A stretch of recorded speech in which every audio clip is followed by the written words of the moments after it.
This retro vintage style little flash isn't something I found in the attic. No, this is the Viltrox Z1, a modern take on a classic design, and you can get this on Amazon for around £43. From what I understand, Viltrox has released the Z1 Plus, which is a slight upgrade to this with a few minor tweaks, but if you're interested in the Z1 Plus, still watch this video because the differences between the two are so tiny that what I say about the Z1 is going to apply to the Z1 Plus anyway. So I've been using the Z1 on and off for a while now, and at first it does appear to be one of those kind of gimmicky camera products, like why do you want this retro style flash? It's not going to have any features of a professional flash, but actually it's surprisingly good. Inside the box you get the Z1 flash and a white diffuser, and that is pretty much it. I would recommend using the diffuser in pretty much all situations because the light that comes from this flash, even though it's this tiny little almost toy-like flash, is incredibly bright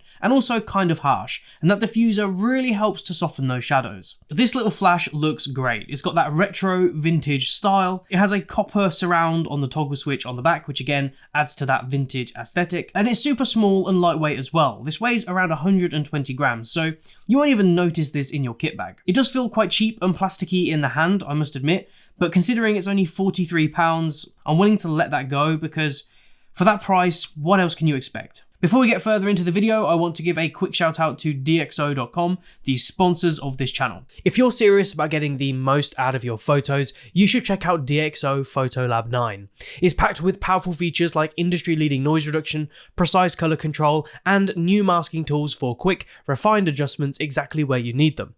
And unlike other software, there's no subscription required. You own this outright. Head over to their website and use the code JACK15 to get 15% off. Something I really like about this flash is that the intensity dial has a nice sort of feedback click to it when you twist it.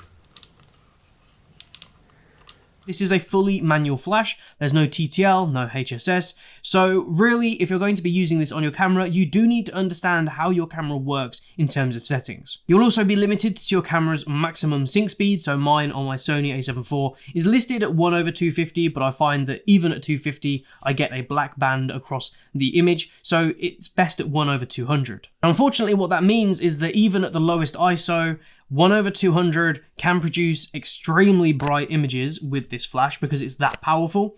What I have to do usually is adjust the aperture so the lens is letting in less light. So although this doesn't have any fancy features, it does have an S1 and S2 mode, which basically means that you can use this flash in various off-camera situations, although I'd probably stick to using this on top of the camera because that is what it's intended for. Viltrox recommends using lenses no wider than 28mm with this flash. I use a 20mm f1.8 for these videos, and I did use it for some photos with this flash, and as you can see, the camera actually captured its own shadow in the photo. So although you can use this with a wider lens than 28mm, just bear in mind that you may need to crop in to get rid of that shadow if there is one. When it comes to brightness, the Z1 is extremely powerful.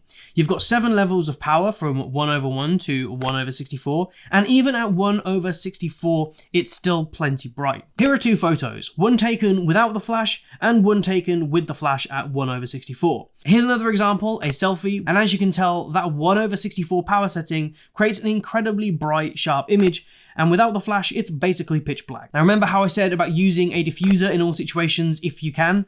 Well, check out these 2 images. The one on the right is without the diffuser, and the image on the left is with the diffuser.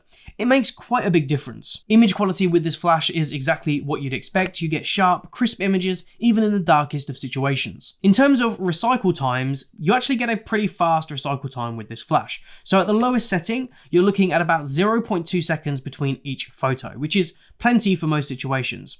At the highest setting, it's around 3.5 seconds, which is a little bit longer, but as I mentioned, that high setting is incredibly bright, and you probably won't need it for most scenarios. What about battery life? So this flash has a built-in 1100 mAh battery that can last between 400 to 10,000 flashes depending on the power setting, 10,000 being if you're on 1/64. And this charges from 0 to 100% in 50 minutes as well via the USB-C port. So this makes it a great option to just have in your kit bag in case you need that extra bit of light. What's nice is that this flash even has a 15-minute sleep timer, so after 15 minutes, it's going to go to sleep and save your battery. So the Viltrox Z1 may look like a little gimmicky toy, but it is a lot more than that, and it offers incredible power in a tiny little package that's affordable as well. So although the Viltrox Z1 may look like a gimmicky toy, it's actually very effective. If you enjoyed this video, be sure to leave a like, it really helps out my channel. If you have any comments or questions about the Z1, pop them down below and I'll get back to you as soon as possible. And don't forget to check out Photolab and use my code JACK15 to get 15% off a lifetime license, no more subscriptions. If you want to see more from me, be sure to subscribe and hit that bell icon and you'll be notified when I upload another video, and hopefully I'll see you in the next one.